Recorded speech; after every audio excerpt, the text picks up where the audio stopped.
더듬이. 네, 안녕하세요. 더듬이 사카린. 오편입니다. 네, 반갑습니다. 예, 반갑습니다. 저희가 아마 한 5월 말이었나요? 한 6월 초쯤에 저희가 이제 7월 중에 다시 에피소드를 올린다고 하고 거의 한 달? 혹은 이제 한 달 반 정도 휴식 기간 겸 이제 오펜 씨는 이제 오펜 씨 할 일이 있었고 그죠. 저는 이제 제 할 일이 있어서 좀 쉬었었는데 네. 또 되게 오랜만에 녹음하는 거잖아요, 지금.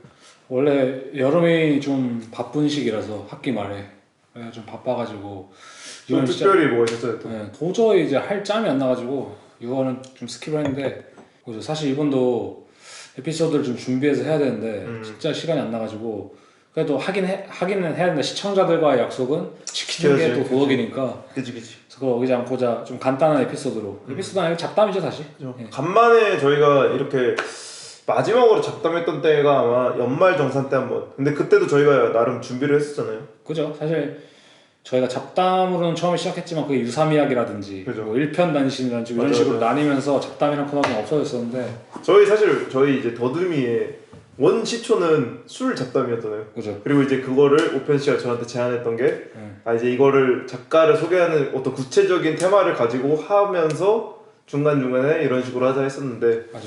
간만에 이렇게 다시 잡담을 하게 되는 것 같아요. 맞아요. 어쨌든 간에 저희도 어느 순간부터는 좀 더 정확한 정보를 전달하려고 하고 좀 더 의미 있는 얘기를 하려다 보니까 또 딱딱해진 면도 있고. 맞아요, 이번 그죠. 편은 여름이기도 하니까 해변가에 누워서 치열하게 그 파라솔 밑에서 듣는 감성. 저는 해변가에서 굳이 저희 걸 듣고 있어요. 근데 진짜 이게 한국 해변가는 좀 바글바글 하잖아 오히려. 그죠. 유명한 데는. 근데 이제 진짜 그런 감성 있잖아. 그 프랑스의 이름 없는 해변가. 어. 그런 데 가면 사람들이 한두 명씩 이렇게 나와가지고 책을 읽고 있어요. 아, 그치. 근데 이 더듬이가 그런 감성일 수 있는 거 아니에요? 그쵸. 21세기에 책 읽는 대신 팟캐스트를 들을 수 있는 거 아니에요? 그쵸. 그래서 그런 느낌으로. 한국도 또 보면은 네. 의외로 또 한가한 해수욕장이 많아요. 또 그렇게 유명하지 않은 거. 그것도 맞아요. 그런데 이제 찾아가셔서 저희 이제 한쪽에 이제 블루투스 이어폰으로 더듬이 딱 꽂으시고. 저는 개인적으로 약간 살면서 멋있다고 생각하는 것 중 하나가 어디 해변인지 모르는데 어딘가에 해변을 갔어요, 유럽에.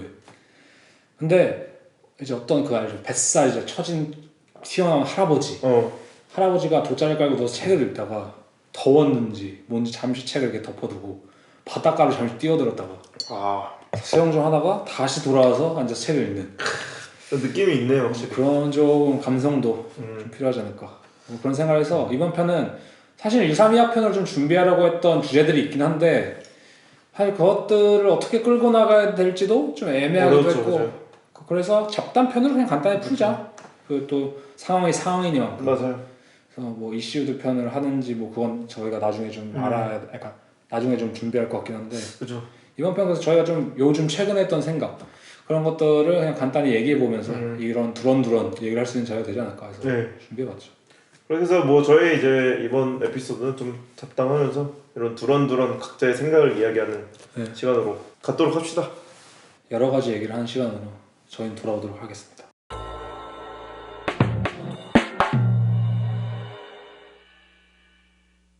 네, 그래서 저희가 첫 번째로 사실 얘기하고 싶은 주제는 이제 저의 주제인 거거든. 저희가 한두 개씩 약간 얘기할 것 같긴 한데 첫 번째 주제는 제가 요즘에 약간 많이 생각했던 주제 중 하나가 역사에 대한 생각을 좀 했거든요. 역사에 대한 건 사실 저희가 종종 에피소드 얘기하면서 많이 언급을 하긴 했었잖아요. 그렇죠, 뭐 회화의 뿌리에 역사. 대한 것도 그렇고 그죠. 그렇죠. 뿌리에 대한 얘기도 했지만 저희가 또 실제적인 역사를 다루기도 하고 아니면 역사를 실제로 다룬 작가들도 있었고 어떻게 보자면. 근데 요즘에 제가 이런 생각을 하게 된 계기 중 하나가 좀 그게 있는 것 같아요. 저희가 같이 이번 2월 달이었나요? 네. 로버트 고버의 아티스트 토크를 듣고 왔잖아요. 맞아요. 그래서 로버트 고버가 여러 가지 한 얘기들이 있었는데 물론 개인적인 이야기도 많았고 동시에 이런 말도 있었어요. 누군가 질문을 예술의 역사를 아는 것이 중요하다 생각하냐. 그러니까 질문은 정확히 말하면 그건 아니었고 약간 그런 식이었어요. 학교를 다니는 게 중요하다 생각하냐. 예술 학교. 근데 정확히 기억은 안 나요. 제가 뭐 이렇게 노트를 적어온 건 아니니까. 근데 제 기억으로 로버트 고버가 그런 식으로 얘기했던 것 같거든요. 뭐 여러 가지 얘기를 하다가 자기도 뭐 학교는 안 다녀도 된다고 생각하는 것 같은데 중요한 거는 예술의 역사 아니면 굳이 말하면 우리 선배님을 아는 것 그건 되게 중요하다라고 생각했을 때 사실 그 문장 자체도 여러 방면으로 해석될 수 있잖아요. 우리가 진짜 뭐 고대 때부터 뭐 르네상스를 지나서 어쩌고저쩌고 역사 알아야 된다고 받아들일 수도 있고 아니면은 내가 지난 세대의 선배님들과 뭔가 일종의 어떤 계보를 가져야 된다라고 받아들일 수 있는 거고, 아니면 내 개인의 역사, 나는 어떤 사람이고, 그치. 뭐 이런 식으로 생각할 수도 있는 거잖아요. 그래서 여러 가지 좀 생각해볼 만한 좀 방면이 많다고 생각했는데, 그래서 그거에 대해서 좀 여러 가지 생각을 해봤었는데, 네. 제가 개인적으로 든 생각은 좀 그런 생각이 있었어요. 왜 이 생각을 했을까 했는데, 요즘에 특히 우리나라 사람들이, 저는 개인적으로 이건 소신 발언인데 우리나라 젊은 예술가들 되게 길을 잃고 있다 생각하거든요. 근데 그 이유가 붕 뜨고 있는 느낌. 붕 뜨고 있는 거죠. 말하는. 저는 근데 그게 되게 역사에 부재해 있다고 생각하거든요. 어떻게 보자면 서양 예술사라는 것은 사실 되게 탄탄해요, 보면은. 그렇죠. 저희가 사실 미술이라고 현대 미술이라고 배우고 있는 것들에 다들 어떤 근간이 되는 것들이 그 서양 미술사잖아요. 그런 것도 있고, 우리가 흔히 말하는 곰브리치 예술사 그것처럼, 그죠. 서양 미술사 그 책처럼, 우리가 수학의 정석처럼 우리가 서양 미술을 공부하기 위해서 우선 이걸 읽어야 돼라는 식의 일종의 되게 좋은 서적들이 많거든요, 역사를 다루는. 곰브리치 서양 미술사뿐만이 아니라. 근데 저도 동양 미술에 좀 관심을 가지고 있고 했을 때, 물론 몇 개 있긴 한데, 우선 첫 번째로 접근성도 떨어지고, 맞아. 왜냐면 너무 비싸요. 왜냐면 사실 되게 스페셜한 책이기 때문에 그게. 그러니까 한국에서 동양 미술사 책을 사는 게 되게 스페셜한 거거든요, 어떻게 보자면. 근데 저는 그것도 좀 이치에 맞지 않는 것 같고, 그다음에 동시에 어쨌든 책의 수라든지 뭐 어떤 연구 자료 같은 것도 뭐 일반인이나 미술 학도들이 맞아. 뭐 접근하기 원치 않는 것도 있고, 동시에 많지도 않고, 동시에 뭐 연구 지원금이 덜 나올 수도 있는 거고, 여러 가지 문제가 있겠지만, 맞아. 그래서 어떤 순간부터는 저희가 가끔 그런 얘기 하잖아요. 뭐 한국의 젊은 사람들이 뭐 해외 예술을 그냥 가져오기만 한다. 맞아, 그런 경우는 그렇죠. 근데 그런 주된 이유가 사실은 저는 이 역사에 좀 부재 부재 있지 않나 이 생각을 맞아. 했거든요. 또 최근에 제가 했던 작업도 어떻게 보자면 저도 스스로 좀 그런 쪽에 자각을 하고 좀 더 인지를 하려는 노력도 있었고, 어떻게 보자면 뭐 그게 좀 부자연스러울 수도 있겠지만 어떤 면에서. 근데 생각해봤을 때 사실 이제 해외에 나와서도 그 생각 많이 했던 것 같아요. 왜냐면 제가 이걸 좀 느꼈던 계기 중 하나가, 네. 그 사카인 씨한테 한번 말씀드렸던 건데, 제가 최근에 파친코 옛날 유명했던 드라마 있잖아요. 네. 그 이민호 씨랑 누구였죠? 이렇게 나오시는 파친코라든지, 아니면 최근에 뭐가 있었죠? 미나리. 네, 미나리. 미나리라든지 뭐 이런 일련의 약간 이민자들이 다시 한국을 바라보는 어떤 시선을 가진 영화들을 봤을 때 느낀 게, 아, 이 사람들이 어떤 면에서 한국의 평생을 살아온 사람보다 한국을 더 한국적인 것을 더 한국적으로 한국을 바라본다라는 느낌이 들었거든요. 그러니까 우리는 신경도 안 쓰는 맞네요. 것들은 이 사람들은 활용을 한다. 더 효과적으로. 근데 그런 걸 봤을 때 왜 그랬을까? 물론 당연히 이제 객관적인 시선으로 약간 삼자적인 입장에서 바라보고, 아니면 어떤 과거의 추억을 통해서 바라보기 때문에 그런 것도 있겠지만, 아무튼 전 그런 걸 생각했을 때 우리가 너무 이 역사와 우리 주변의 환경을 좀 무시하고 있는 게 아닐까? 이 생각이 좀 들어가지고 저는 사실 그거에 대해 되게 많이 생각하거든요. 저는 그건 것 같아요. 그러니까 어떤 역사라고 하는 것은 뭔가 발견을 하고 관찰했을 때 그 이야기를 자기가 의식하는 점이 있는 것 같은데, 그죠. 확실히 저도 이제 한국에서 미술을 하지 않다가 여기 나와서 이제 미술을 하면서 서양 미술사를 처음으로 접했거든요, 제대로. 그죠. 그러니까 한국에서 이제 교과서나 이런 식으로 접한 거 빼고. 근데 이제 서양 미술사를 접했을 때는 당연히 그것이 저한테 어떤 정석적인 코스였고, 그죠. 그것들을 이제 자연스럽게 습득을 하다 보니까 초반에는 안 그래도 이제 학교 수업 한 말미쯤에 이제 그러니까 그때쯤부터 좀 인식이 생겼던 것 같아요. 이 동양 역사는 도대체 뭘까? 어떨까?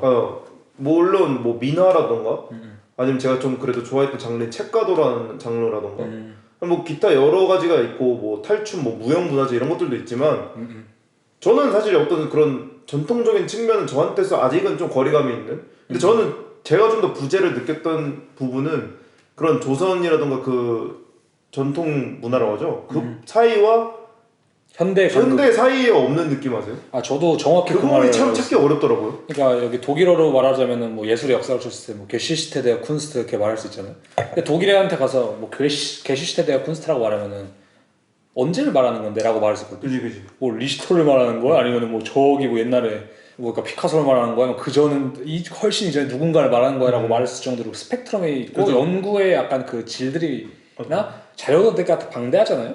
근데 확실히 말씀하신 그대로 우리나라에서 너의 예술의 역사나 뿌리가 뭐냐고 물어보면 우리는 갑자기 가야금이 떠오르고. 맞아. 뭔지 알아요? 맞아. 김홍도의 그림이 떠오르고. 근데 김홍도가 진짜 언제적 사람이고 사실 어떻게 보자면. 물론 저희 둘 다 어쨌든 동양 미술사를 전공한 사람이 아니니까 잘 알지 못한 것도 뭔가 있고. 있기는 하겠지만, 그럼에도 학교에서조차 어떤 뚜렷한 교육을 받지 못한 느낌 아시죠? 맞아요.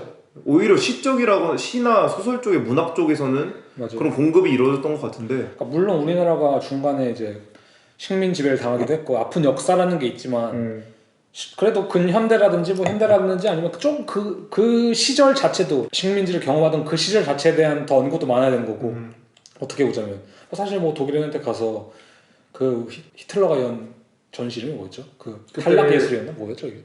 히틀러가 실패한 그러니까 자기네 그 정권에서 받아들여지지 않는 예술을 전시한 그런 전시가 있어요. 이름이 갑자기 기억이 안 나요. 네. 근데 그런 게 있었는데 뭐 그런 것도 이제 언급이 되고 사실 그런 것들도 뭐 저희가 이제 다뤘던 요스틱 루이터나 뭐 이런 하알티스의 작업에 되게 주된 역할을 작동하기도 하고 게르마니아처럼.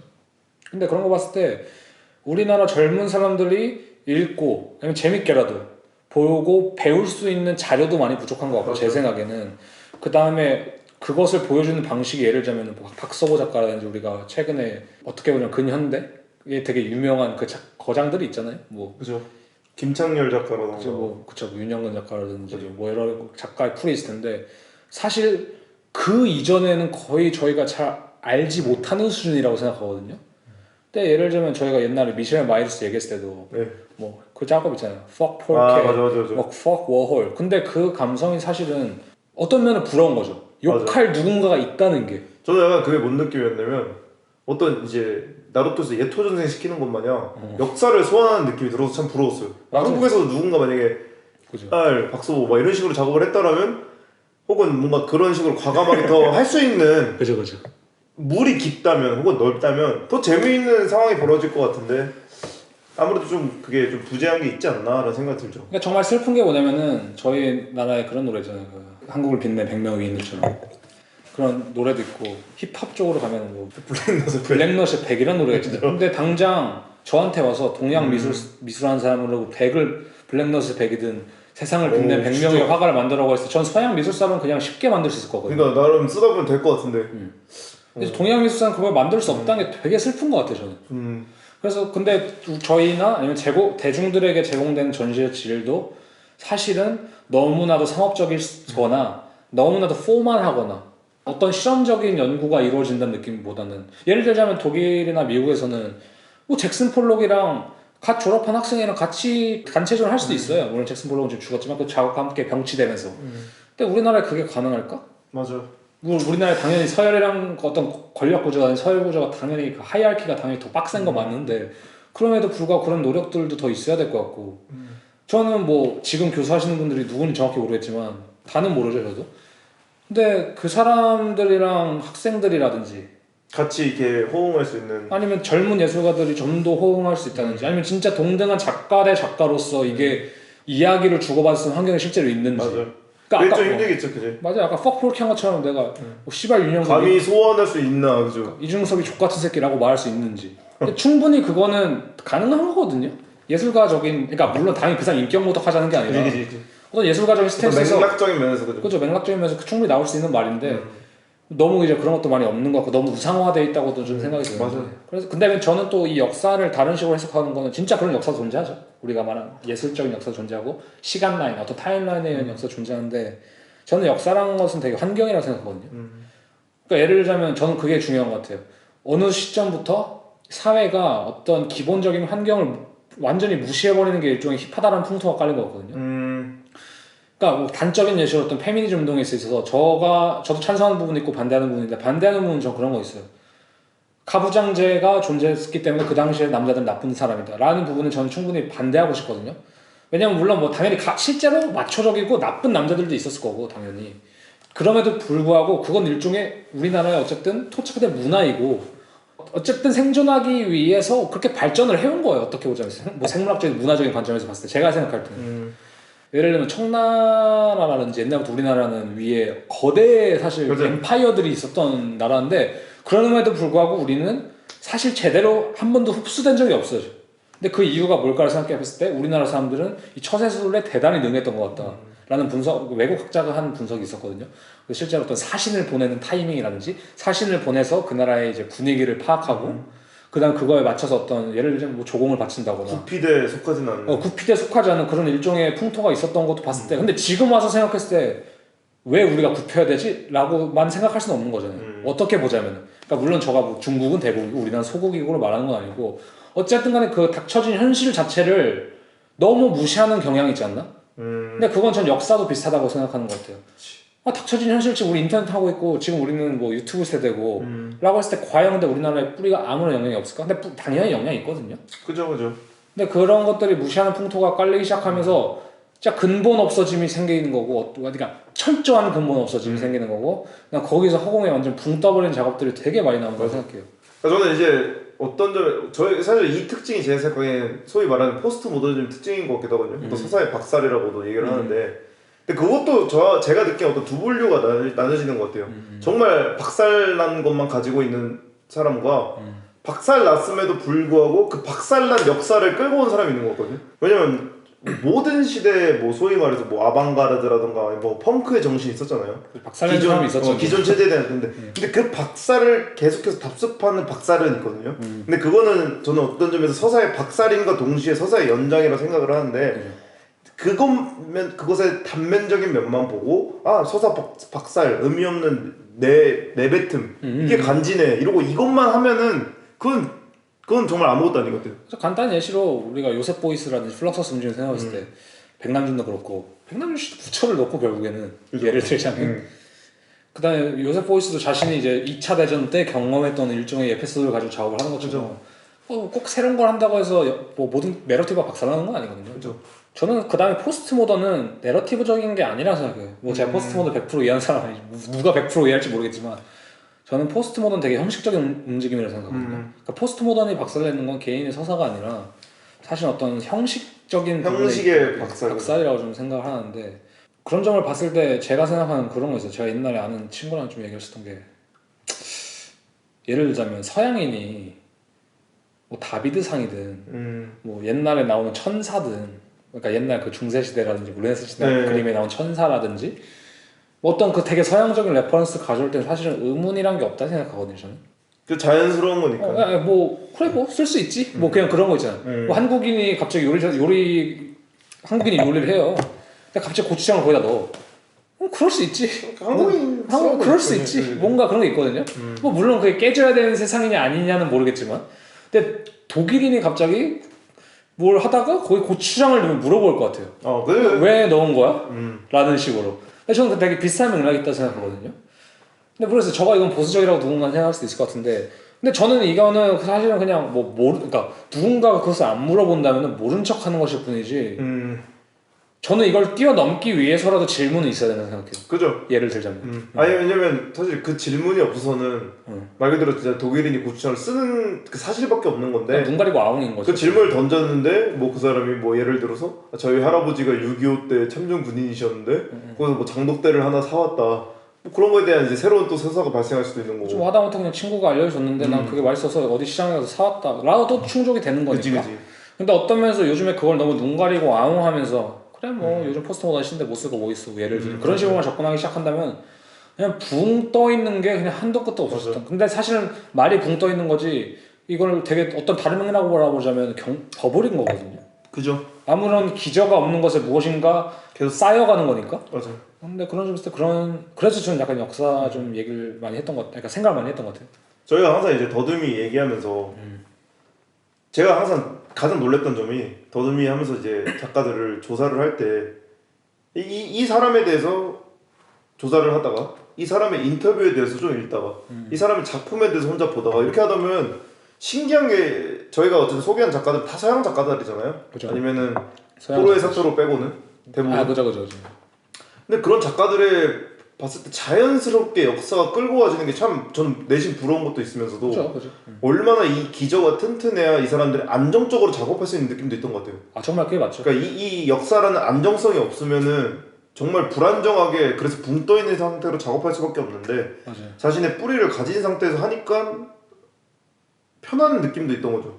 그러니까 이 담보라든지 대출이라든지 담보스러운 이게 얼마나 탄탄한 그게 있으니까 되게 안정적인 게 있는 것 같아요 확실히. 어떤 점에서 예술 복지가 탄탄한.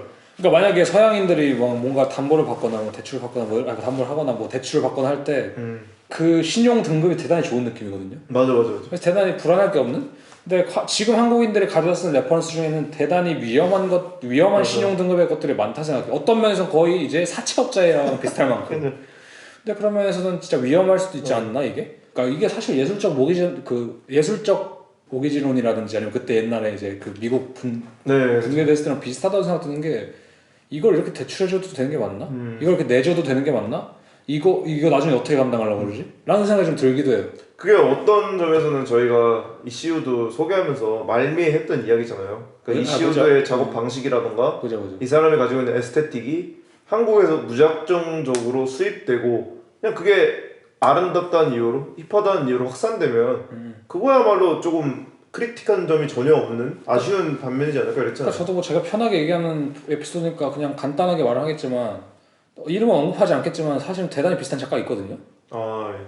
근데 저는 그거 진짜 문제라고 생각해요. 근데 그러니까 저가 비슷하다고 욕하진 않아요. 왜냐면 저도 영향을 받고 그럼요. 모든 예술가든 다 전 세대 예술가들이나 같은 시대에 활동한 예술가들이 영향을 받는 게 있는데 근데 그거잖아요. 그러니까 소화를 시켜서 이게 똥을 쏴주는 거지 예를 들자면 그런 과정이 없으니까 문제인 건데 아무튼간에 저는 그래서 사칸 씨한테 했던 얘기가 되게 좋은 게 저는 물론 그건 반대예요.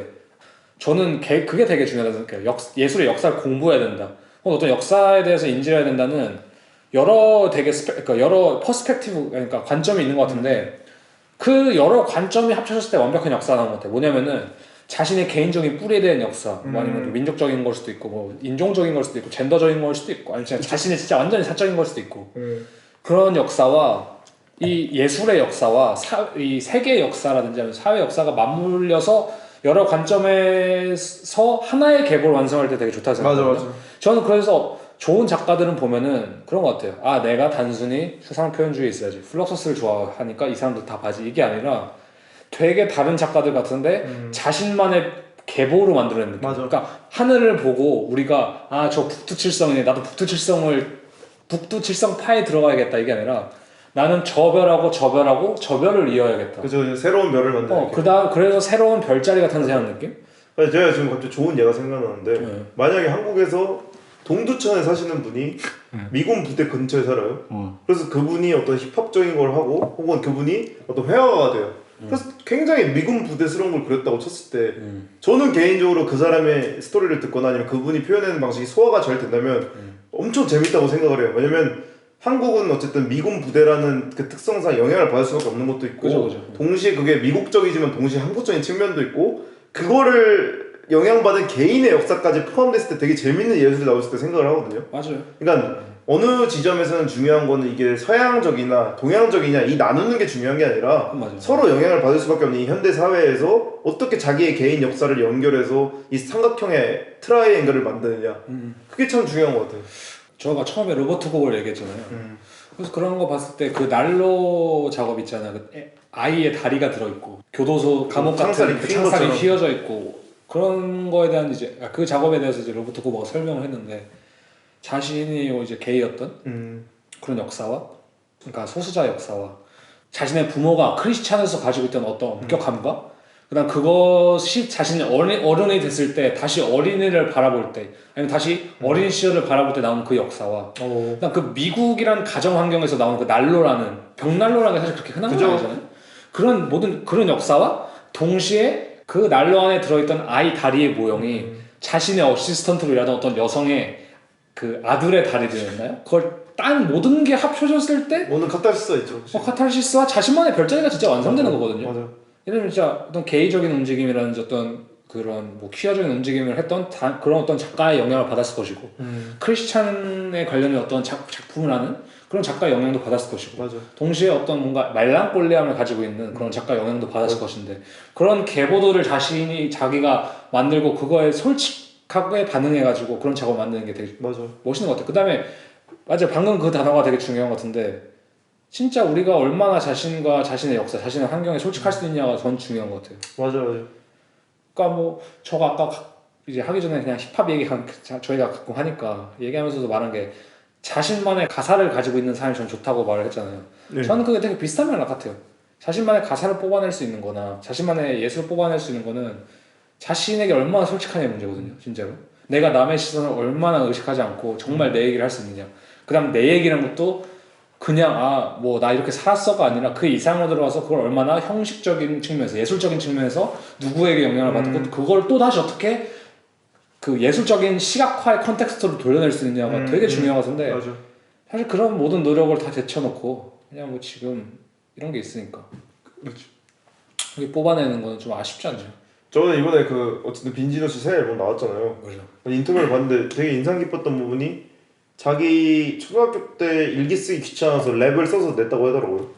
근데 이제 그때 그 초창기 일기장을 자신이 이제 앨범 초반부, 그러니까 지금 노비츠키 앨범 말고 초창기에 랩할 때 시작할 때 그것들을 많이 참고를 했고 지금 이번 새로 나온 앨범도 자기가 앨범을 못 냈던 혹은 안 냈던 7년간의 기간에 일기장의 응축이라고 말을 하더라고요. 맞아. 근데 이제 빈지노 같은 경우에는 어느 정도 유명세가 있고 서사가 완성된 사람이니까 그 사람의 이야기가 설득력이 있던 것처럼 제 생각에 어떤 예술가도 참 이 작업이 개인의 역사지만 보편성이 갖는 경우는 어떤 점에서 운이 있다고 생각을 하거든요.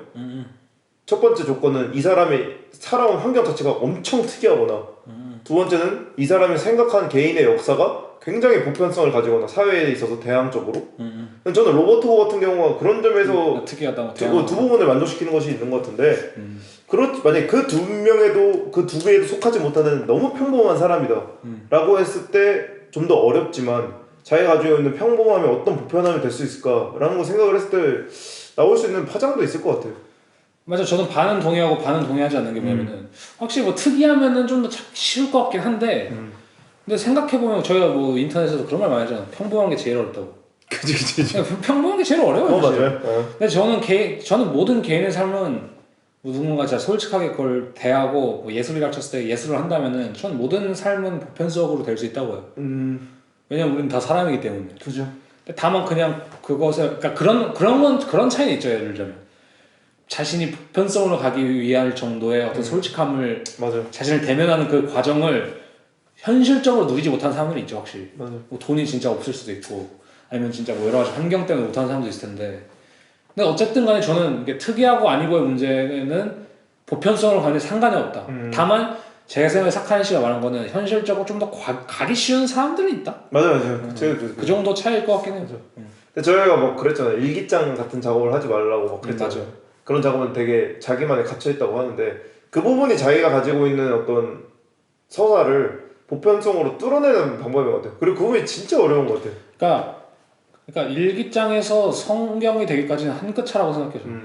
근데 그러니까 그 말이 뭐냐면은 자신에게 솔직한다는 것 이상으로 사실 어떤 노력이 필요하다고 생각해요. 맞아. 그러니까 자신에게 솔직하다는 거는 자신의 감정에 취하는 것도 자신에게 솔직한 것도 아니고 자신의 기억에 취하는 게 자신에게 솔직한 것도 아니에요. 맞아. 그러니까 내가 오늘 한 일을 읊는 게 솔직한 건 아니에요. 제가 볼 때 솔직하다는 건 좀 더 깊은 무언가 맞아. 있는 거지. 그러니까 제 생각에 이걸 자신의 뭐 예를 들어 나의 일기장에 7년간의 일기를 꼬박꼬박히 써서 모았다.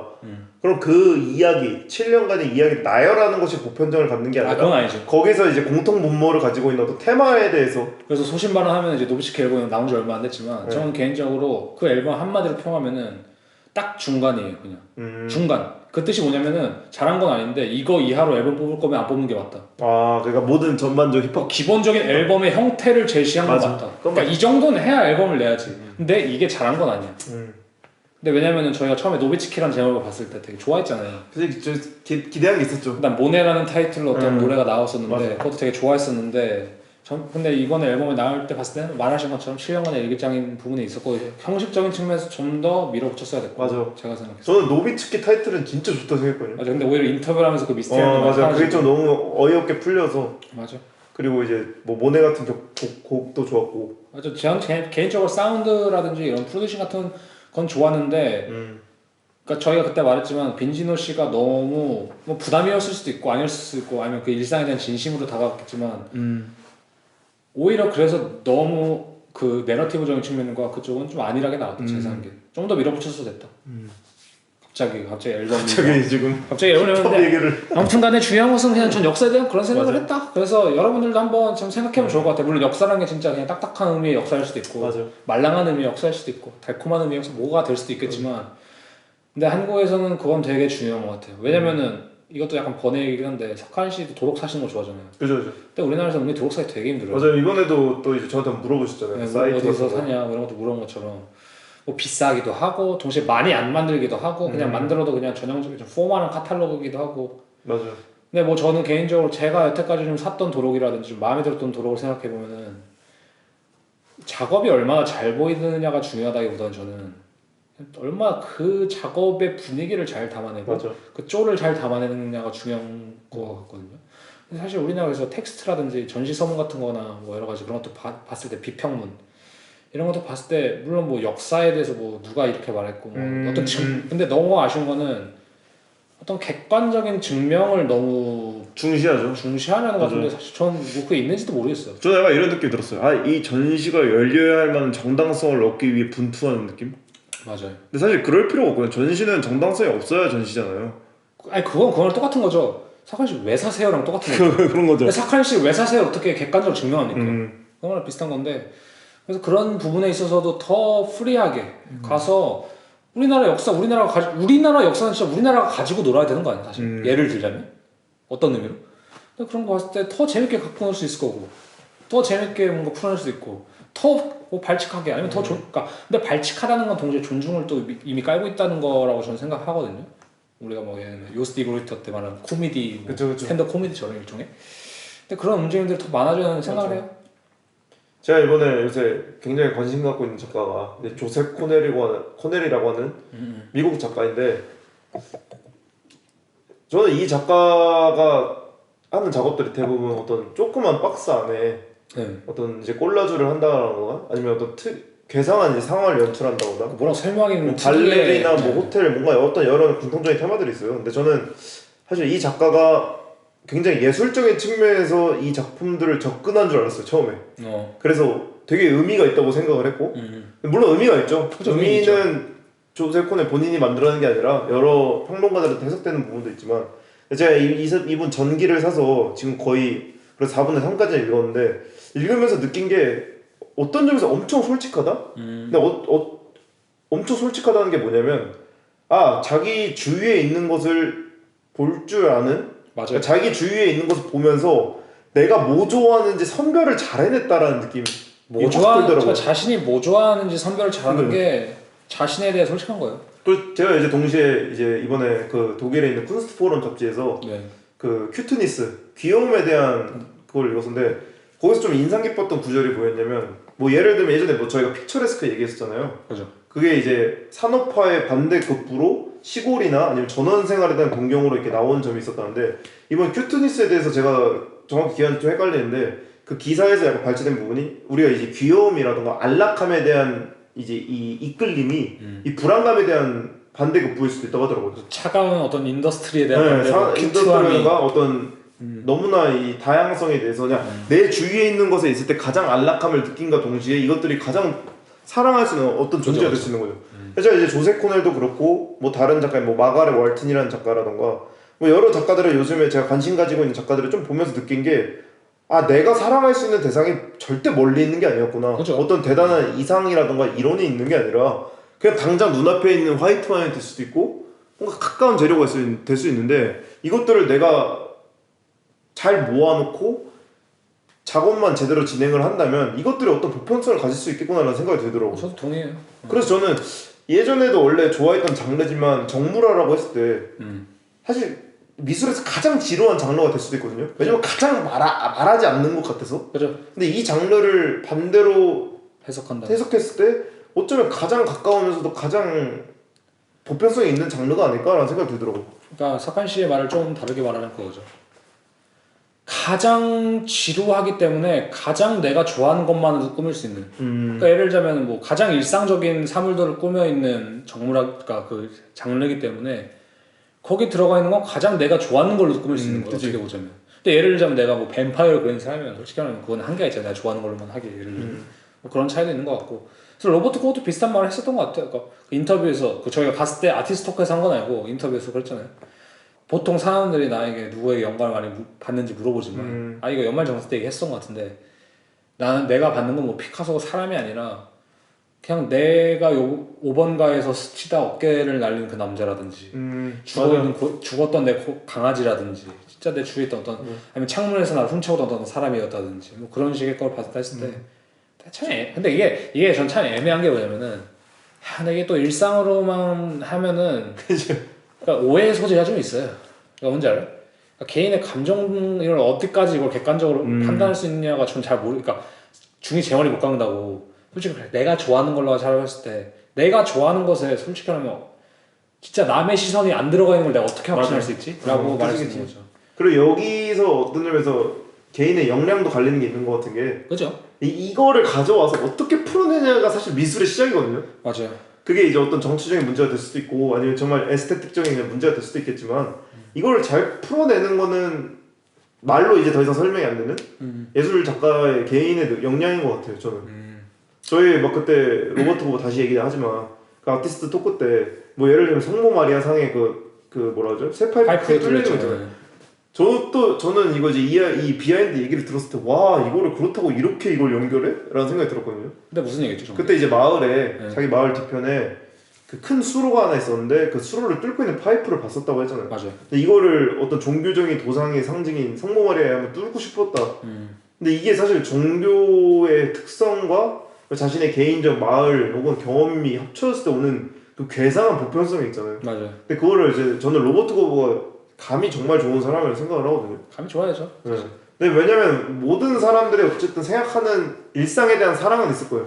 그죠? 자기가 좋아하는 호불호라던가. 맞아요. 근데 이제 그거를 예술 측면으로 가져왔을 때 모든 사람들이 보고 카타르시스를 느낄 수 있지만은 작업을 만든다? 그냥 이거는 제가 간단히 말하면 그런 것 같아요. 예술가를 그냥 좀 진짜 특별한 사람 취급해서 말하면은 예술가는 그냥 보통 사람이 좋아하는 시선을 바라봐서는 안 돼요. 맞아. 그냥 근데 그러니까 그 과정을 그렇게 착각하면 안 될 것 같아요. 아 너가 좋아하는 걸 그래요 솔직한 거를 라고 했을 때 아 그래? 행복한 과정이 되겠다 이게 전혀 아니에요. 사실 제가 예술은 고대죠.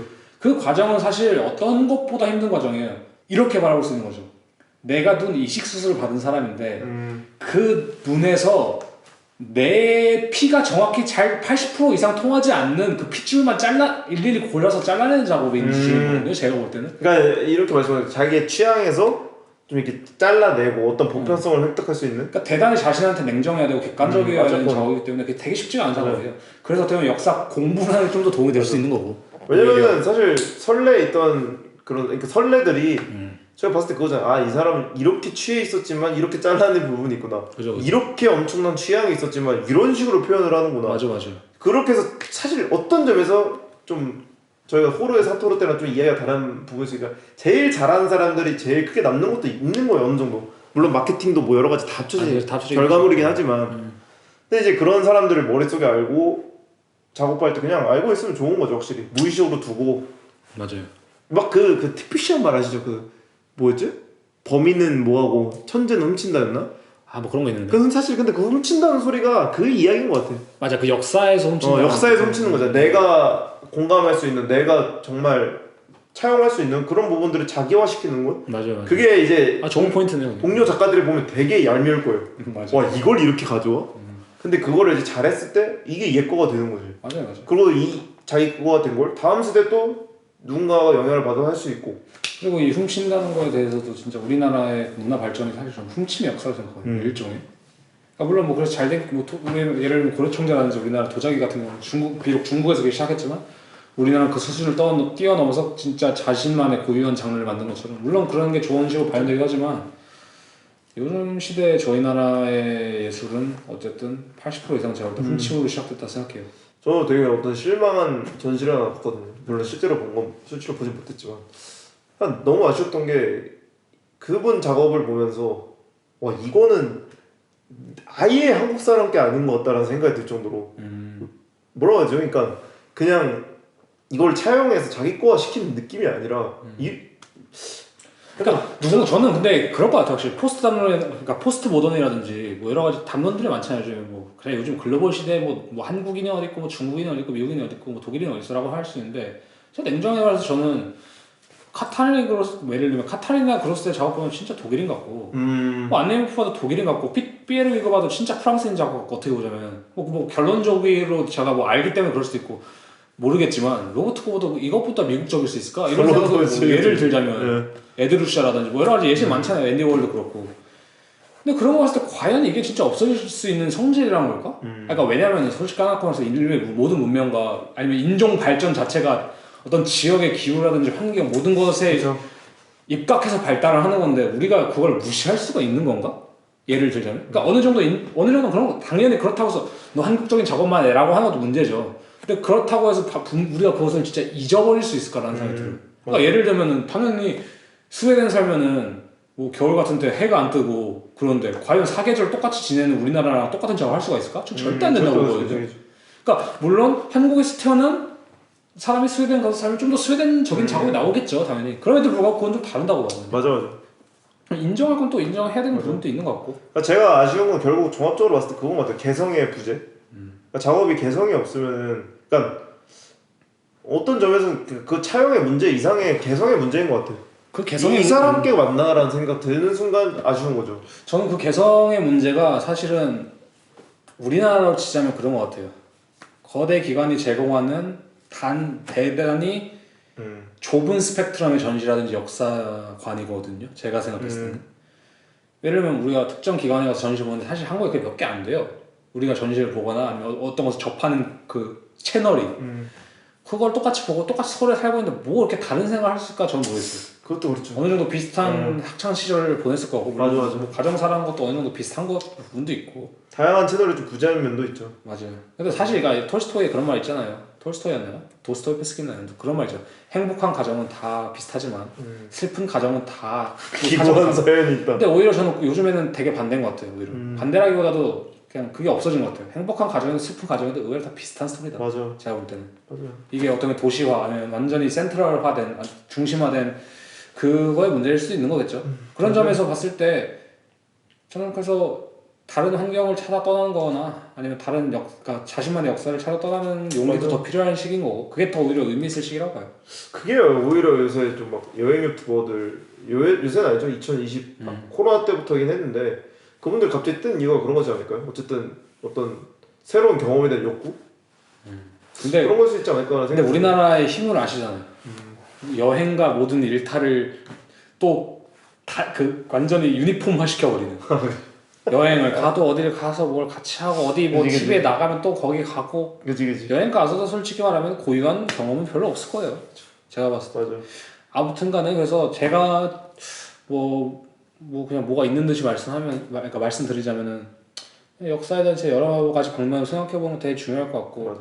또 자신한테 솔직하는 거 되게 중요한 것 같고 자신만의 별자리 만드는 거 되게 중요한 것 같고.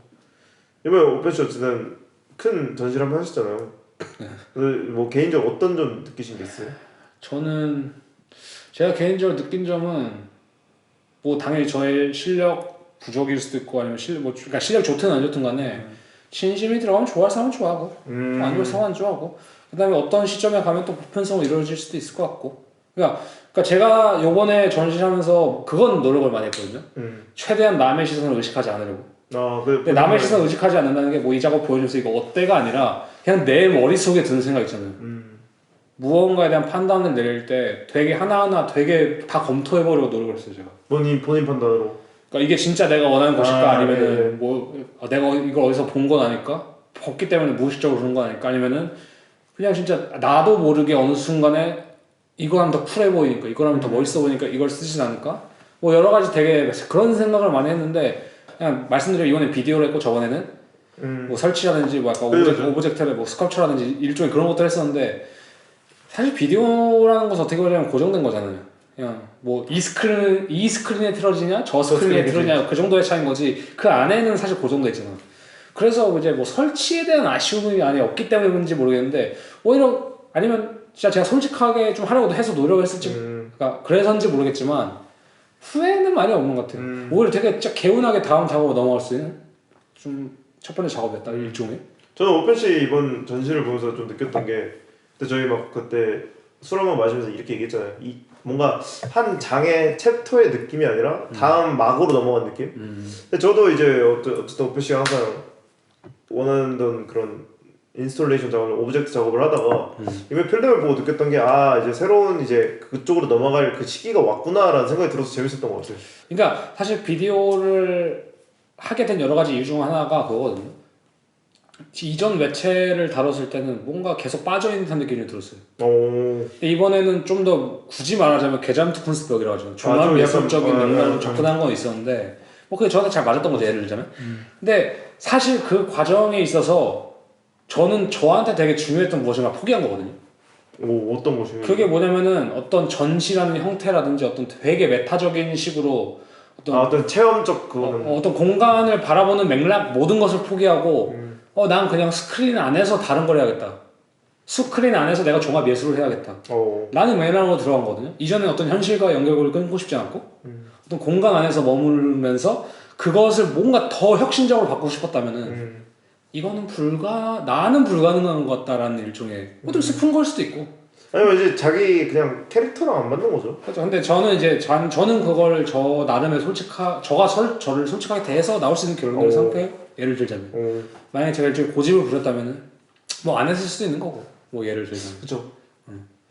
그런 면에서는 뭐 발전이 있다면 있었던 전시지 않을까 좀 이런 생각을 하죠 저는. 그래서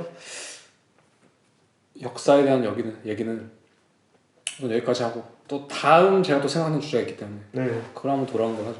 네, 알겠습니다.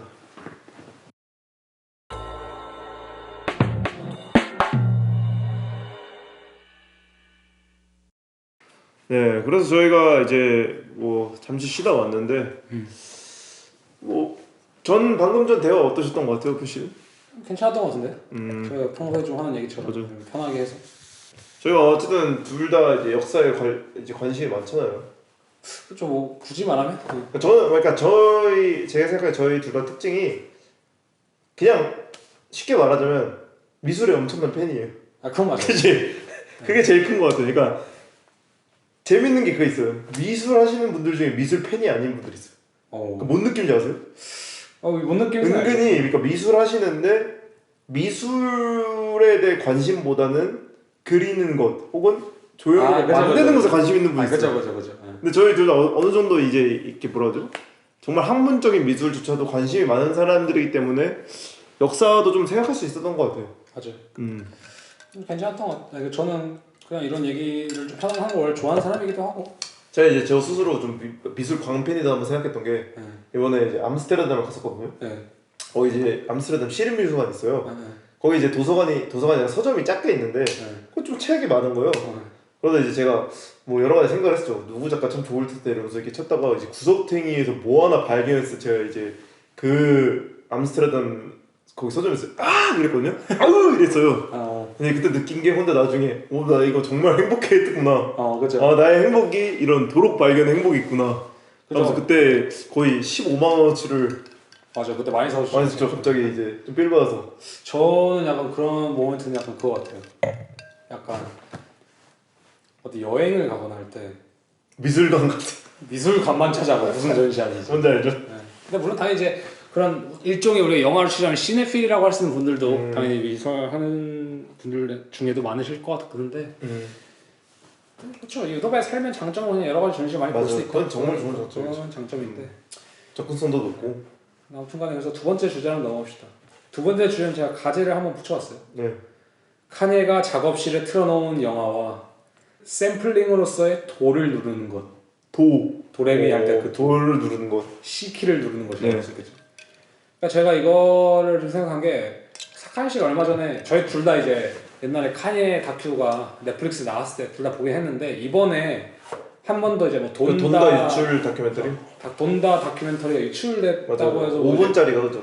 그렇죠. 약간 예고편 마냥 맞아. 그게 나온 걸 봤는데 거기서도 이제 카니가 언제나 작업을 할 때 보면 영화를 벽에 그러니까 그 큰 벽에 이렇게 틀어놓더라고요. 그래서 참 그게 처음에는 7인의 쌍을 틀어놨었는데 맞아. 근데 요번에 틀어놓은 거는 뭐 저도 그냥 색깔만 보이니까 잘 모르겠는데 뭔지는 참 그게 재밌다고 느꼈어요. 왜냐면은 처음에 이 새끼 허세 봐라 이런 느낌 알죠? 근데 그걸 계속 틀어놓는 걸 보니까 이게 뭔가 있겠구나. 뭔가 자기의 바이브를 유지할 수 있는. 자기의 바이브를 유지하는 하나의 일종의 장치겠구나 생각이 드는 거예요. 그러다가 이제 카니아가 영상 같은 거 보면은 뭐 신들린 듯이 거기 곡을 치잖아요. 곡을 뭐 신들리는 듯이 친다는 게 뭐 예브가니 키싱이 어떤 라캄파넬라 같은 뭐 되게 어려운 곡을 신들리는 듯이 치는 게 아니라 건반을 그냥 지멋대로 두드리는 느낌 아니에요? 그래서 이 과정에 대해서 좀 생각을 해봤어요. 그게 뭐냐면은 우리가 피아노라고 생각해봤을 때 도레미를 누르는 거는 굳이 말하면 음의 진동수에 따라서 그게 달라지는 거잖아요. 그죠. 그 음정이 도레미파솔 이렇게 치는 건데 이제 그거에 어떤 뭐 논리적인 뭐 형식을 부여한다든가 어떤 감정적인 어떤 선율을 따라갈 수도 있는 거고 뭐 그게 뭐 수학적으로 어떻게 되는지 모르겠지만 다만 전 어떻게 보면 그건 되게 약간 일종의 논리적인 과정이 되게 있다고 생각하거든요. 저는 그것은 일종의 그런 과정이라고 생각할 수 있거든요. 내가 설계를 잘 해서 하나하나 벽돌을 쌓는 느낌의 작곡법이라고 생각하거든요. 뭐 저가 음악인이 아니기 때문에 정확히 화음 쌓는다고 했나 그런 걸? 그것도 있고 그냥 도레미파솔라시도 어떤 특정한 규칙에 의해서 나눠진 건반을 잘 이용해가지고 곡을 만든다는 것은 일종의 저는 뭐 잘 만든 건물을 만든 느낌이라고 생각해요. 일종의 뭐 그게 꼭 맞는 비유는 아닐 수 있어도. 근데 카니에가 작곡을 하는 방식은 전혀 다르다고 생각하거든요. 저는 카니에가 작곡을 하는 방식은 게임에서 보면은 자동 생성 알았어요?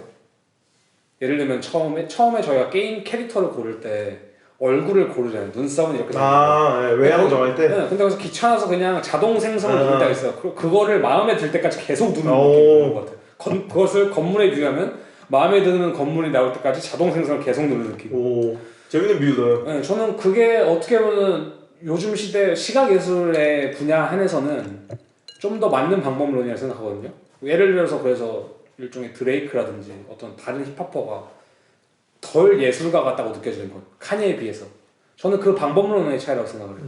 샘플링으로서의 도를 누르는 것도 저는 되게 비슷하다고 보는 게 결국 그거잖아요. 샘플링이란 게 도레미를 누르는 게 아니거든요. 도 장소에 자신이 생각하는 무엇인가를 넣어놓고 레 장소에 자신이 생각하는 무엇인가를 넣어놓고 미 장소에 자신이 생각하는 무엇인가를 넣어놓고 도레미를 통해서 어떤 곳으로 가는 게 아니라 그냥 그것으로 직진하는 감성이거든요. 바로 그것이 나오는. 저는 그래서 그게 되게 직관적인 방식의 약간 음악 작곡법이라고 생각을 해요. 근데 카니는 저는 제가 생각했을 때는 현존하는 힙합 아티스트 중에는 그걸 제일 잘하는 사람이라고 생각하고 그렇기 때문에 그 사람이 그렇게 러프하고 거칠은 음악을 만들 수 있다고 생각하거든요. 저는 그래서 그 감각을 좀 생각해 봤을 때 되게 베르그송의 철학과도 되게 유사하다고 생각을 좀 하고 네. 왜냐면 베르그송 철학책에 그런 말이 나올 때가 있거든. 원인 다음에 결과가 오는 것이 아니라 결과 안에 이미 원인이 포함되어 있다고 말했을 때 도레미를 누르기 때문에 이 노래가 나오는 게 아니라 그냥 이걸 누르면 바로 그냥 거기 모든 게 포함되는 거 모든 감정이 이미 그래서 참 예술가로서 좀 그런 식으로 접근하고 싶다는 생각을 좀 많이 했던 것 같아요. 운명적인 거네요. 운명적인 것도 있고 되게 직관적인 거죠 어떻게 보면 제 생각에는. 그러니까 예를 들면 그런 생각 하잖아요. 예술가들도 저 한국 예술이 되게 클래식 음악과 비슷하다고 생각하는데 어떻게 보자면 클래식 음악에서도 더 빡센 뭐 푸가일 수도 있고 그게 일종의 뭐냐면은 어떤 규칙에 따라서 무엇인가를 계속 만들어내려고. 저도 그 규칙이 엄청 많잖아요. 뭐 완전 오도 뭐 7도 화음 무슨 무슨 화음 뭐 이런 식으로 많고 화음이 아닌 것도 있고 여러 가지 규칙이 많은데 그런 것들을 조합해서 만들어내려고 하는 게 저는 약간 한국의 방법론이라고 생각하고 좀 해외 방법론은 굳이 말하자면 카니에 방법론이랑 비슷하다고 생각해요. 그것을 내가 신경 써서 그것을 택하는 게 아니라 그냥 내가 좋아하는 걸 택하고 보니까 이미 그 안에 있구나. 맞은 느낌으로 또. 그러니까 저는 재밌는 것 같아요. 그러니까 우리는 언제나 도레미를 눌러야 이게 나온다라고 생각하지만 다른 진짜 어떻게 보냐면 제가 좋아하는 아티스트들이 누르는 도레미는 이미 도레미가 아닌 거예요. 자신의 기억 다시 고보의 예시를 들자면은 도에 자신의 성적인 취향을 넣고 레에다가 자신의 사회적 걸로 어떤 사회적인 억압을 넣고 미에다가 자신의 어떤 뭐랄까 종교적인 어떤 역설을 넣었을 때 도레미를 치면은 이미 그건 도레미가 아니거든요. 맞아. 하지만 그 안에 모든 게 담겨 새로운 게 나온 거죠. 저는 되게 그런 방식이 샘플링의 방식이 되게 비슷하다고 생각을 해요. 제가 그때 뭐 아까 관심 가졌다고 막 최근에 그랬던 작가 한 명이 이제 마가렛 왈튼이라고. 그죠. 그분 정말 안 유명한 작가일 거예요 어떻게 보면. 제가 이제 또 도록을 샀어요. 첫 장에 있던 사진을 보고 놀랬던 게 그분 아뜰리에거든요. 그분 이번에 돌아가신 분인데 이미. 봤어. 와, 그 작업실 천장에 거의 한 1000몇 개의 의자가 있는데 저는 이게 샘플링을 할 때 도레미를 우연적으로 누를 수 있는 방법은 하나 중에 하나가 재료를 졸라 모아놓는 건가? 라는 생각이 들더라고요. 그러니까 마가렛 왈튼? 네. 마가렛 왈튼의 방식은 뭐죠? 도레미파솔라시도 막 3옥타브 몇 키가 엄청 많잖아요. 그랜드 피아노급의 이게 많은 키에 그냥 다 의자라는 샘플을 넣는 거예요. 그러니까요. 그러니까 그래서 나오는 결과물이 괴상한 거죠. 근데 의자라는 것이 모두 똑같지 않잖아요, 사실은. 뭐 똑같은 그러니까 이케아에서 만드는 똑같은 제품명의 그치, 의자가 그치. 조금씩은 다르잖아. 그거를 진짜 미묘하게 모든 거 도레미파솔라시도에 다 그 의자를 넣었지만 맞아요. 그 사람은 거기서 차이를 대단히 많이 느낄 수 있는 거예요. 맞아. 어떻게 보자면. 그렇게 해서 이제 어쨌든 작업 방식은 한정적일 수 있는데 나오는 결과물들이 새로운 게 재밌더라고요. 아 이게 뭐래 미니멀리스트가 혹시 미니멀리즘 작곡가들이 할 수 있는 극한의 샘플링 방식인가라는 생각도 들고 맞아요, 맞아요. 그럼 내가 이게 차용할 거를 일부러 되게 수도승 같이 제한시키고 하는 느낌? 그래서 저는 아까 그 영화 얘기를 한 것도 되게 비슷한 것 같아요. 카냐가 영화를 이렇게 틀어놓는 이유가 당연히 이제 그 분위기를 느끼기 위해서겠죠. 근데 제 생각에는 일종의 싱크로나이제이션이라고 하잖아요. 싱크가 맞는다고. 제가 생각했을 때는 그 주파수, 그러니까 라디오 주파수라고 생각하면 할 것 같은데 자신이 작곡을 하거나 무엇인가 제작할 때 저 영상과 저 분위기와 싱크가 맞을 때까지 하는 것 같아요. 제가 볼 때. 저는 그게 유일한 그 이유라고 그럴 수 생각합니다. 있는 그러니까 왜냐면 영상이란 것은 비록 타임 베이스 미디어긴 하지만 동시에 잘 만든 한 영화는 대개 한 호흡으로 가거든요. 그러니까 장면이 계속 바뀌어도 분위기는 유지가 돼요, 사실은. 근데 그런 거 봤을 때 그림이랑 되게 다른 효과거든요. 그림은 사실 정적이기 때문에 그 실시간으로 일어나는 어떤 것에 대해 크게 영향력이 없다고 생각해요, 저는. 그러니까 물론 진짜 뭐 영향이 어느 정도 있겠죠, 당연히. 근데 다만 비디오에 비해서 계속 움직이고 있는 저기 색깔이 바뀌고 장면이 바뀌고 사람이 바뀌고 모든 게 바뀌는 저 비디오가 하지만 똑같은 분위기로 재생되고 있는 저 비디오가 계속 바뀌는 것을 틀어놓은 이유는 저거 같아. 하나 그냥 실시간으로 바뀌는 저것에 계속 싱크를 맞추기 위해서 어떤 호흡을 가져가기 위해서 호흡을 가져가고 카니의 입장에서 생각을 했을 때 멈춰있는 그림을 보고 작업하는 순간 어느 순간 내가 아니라 그림이 나한테 싱크를 맞추는 순간이 올 거예요, 분명히. 왜냐면 그것은 멈춰있기 때문에 오히려 나한테 싱크를 맞출 거예요. 근데 제 생각에 영상이 계속해서 변하는 순간 저 영상에 싱크를 맞출 수 있는 건 자신밖에 없어요. 어떻게 보자면 그렇기 때문에 그걸 틀어놓고 작업을 하는 게 아닐까. 카니 씨가 말해주는 바에 따르면 이 돈다 이 리스닝 파티를 했을 때도 한 달? 2달인가요? 그죠. 두 달을 머무르면서 벤치 스타디움에서 머무르면서 작업을 했잖아요. 맞아. 저는 그거 똑같은 메커니즘인데 다만 이제 돈이 더 든 것 뿐이죠. 60억을 내고 한 거잖아. 거의 예를 들어 하루에 뭐 1억 정도 냈다고 하는데 그죠. 60억을 내고 분위기를 유지하는 것에 카니는 돈을 쓸 가치가 있다고 느끼는 거잖아요.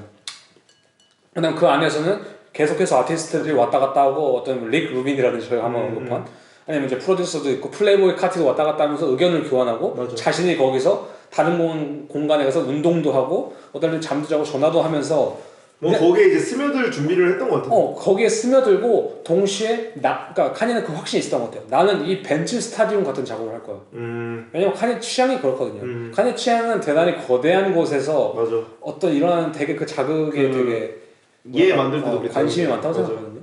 저는 이게 되게 뭐 합리적 추정이지만 안내용프가 많이 영향받았다고 생각하는 게 안내용프도 팔레드 도쿄에서 그 전시를 잘 봤잖아요. 그죠. 그때 제가 인터뷰를 봤을 때 그 전시하기 전에 혼자 가서 거기 다 스태프들 다 빼고 싹 다 내놓고 이제 혼자 명상했다고 하잖아요. 맞아. 두려움과 동시에 그 싱크를 맞추기 위해서라고 생각을 하거든요. 그죠. 주파수 그런 맞추는 점에서 사실 카네나 발렌시아가의 전 관계도를 생각했을 때 지금 안네이모프와 발렌시아가 관계를 생각해 보면 어느 정도 안네이모프가 카네한테 영향을 많이 받은 게 있을 수 있다고 생각이 들어요. 맞아.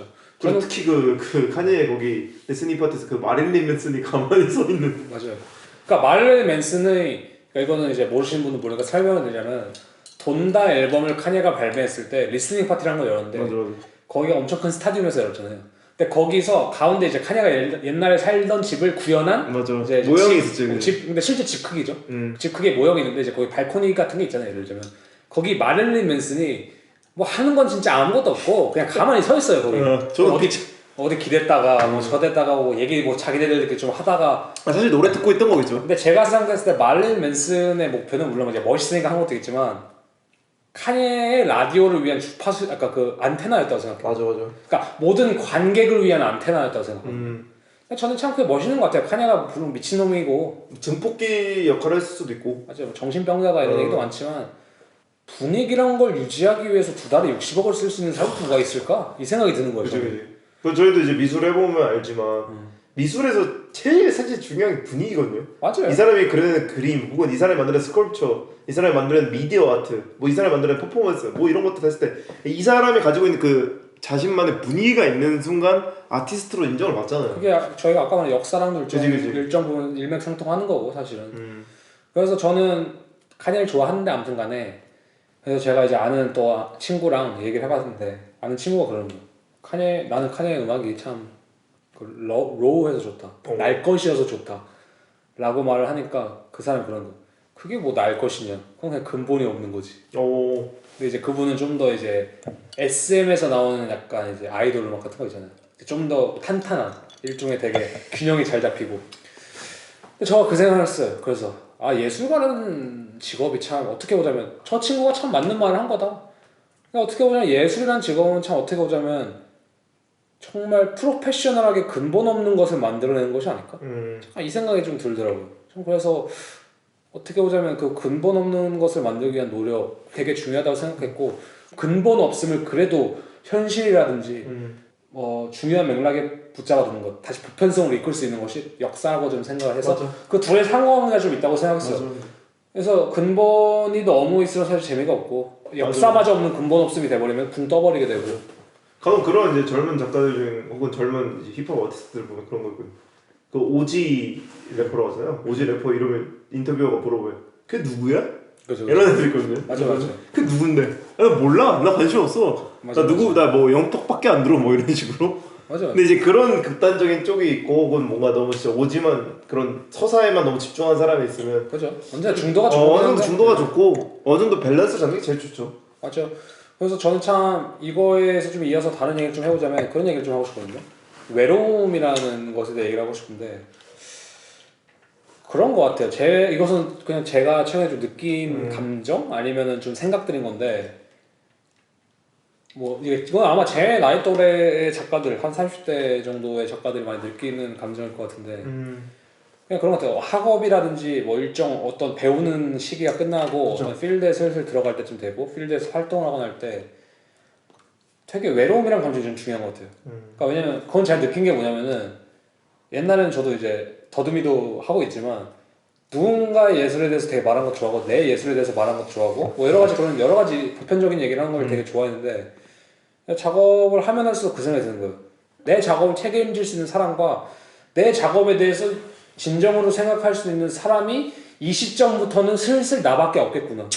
그 생각이 언젠간 결국 책임진 건 자기니까. 그러니까 어릴 때는 당연히 더 많은 친구들과 얘기하고 뭐 미술 선생님한테 그걸 배우기도 하고 교수님한테 배우기도 하는데 어느 순간 약간의 윤곽이 잡히기 시작하는 순간부터는 사실은 이걸 끌고 갈 수 있는 사람은 나밖에 없겠구나. 맞아.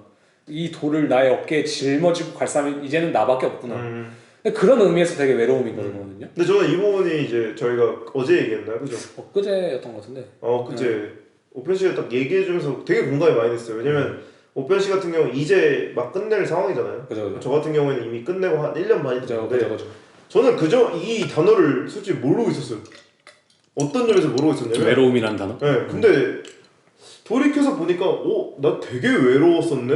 그죠. 라는 생각이 들더라고요. 왜냐면 잘 보내신 거죠. 네, 제 같은 경우에는 어떤 점에서 제 상황을 간략히 예를 드리자면 저는 이제 혼자 아뜰리에를 구해서 작업을 하고 있었잖아요. 혼자 작업실 거예요. 초반에 너무 행복했어요. 그리고 불과 2-3달 전까지만 해도 꽤 행복했던 것 같아요. 근데 제가 2달 전부터 오펜시 때 갑자기 그랬잖아요. 이제 슬슬 다른 사람이랑 같이 공동 작업실을 구해야겠다. 근데 이거를 이제 오펜 씨가 이제 얘기해주고 나서 곰곰이 생각을 해보니까 느꼈던 게 나 되게 외로웠고 나름 되게 외로운 싸움을 했었구나. 그죠. 왜냐면 저 같은 경우에도 마지막 졸업 작품이랑 지금 작품이 꽤 많이 다르거든요. 그리고 이제 제가 제일 이제 졸업하면서 두려웠던 것이 나 너무 지금 아직도 해맑은데 이 상태로 가면은 뭔가 진지하게 해야 되지 않나? 딱 그 느낌인 거죠. 운전면허 딸 때 실기 시험 보고서 20km 달리고 왜 이렇게 빨라 이러던데 갑자기 이제 다음 날 도로 주행 연습하면 도로로 나갑시다. 네, 그런 느낌이었던 거죠. 너무 이렇게 되지. 졸업을 예상하고 있었지만 생각보다 갑작스러웠고 그죠. 그래서 갑자기 차를 주워주고 갑자기 생판 도로를 달리려고 하니까 고속도로 달리시다 붕 뜨는 느낌이었죠. 근데 어쨌든 2년 동안 거의 1년 반 동안 저는 생각하면서 그랬던 것 같아요. 그냥 이거 그러니까 차 이미 차키 돌렸고 시동 걸었는데 가야지. 달려야지.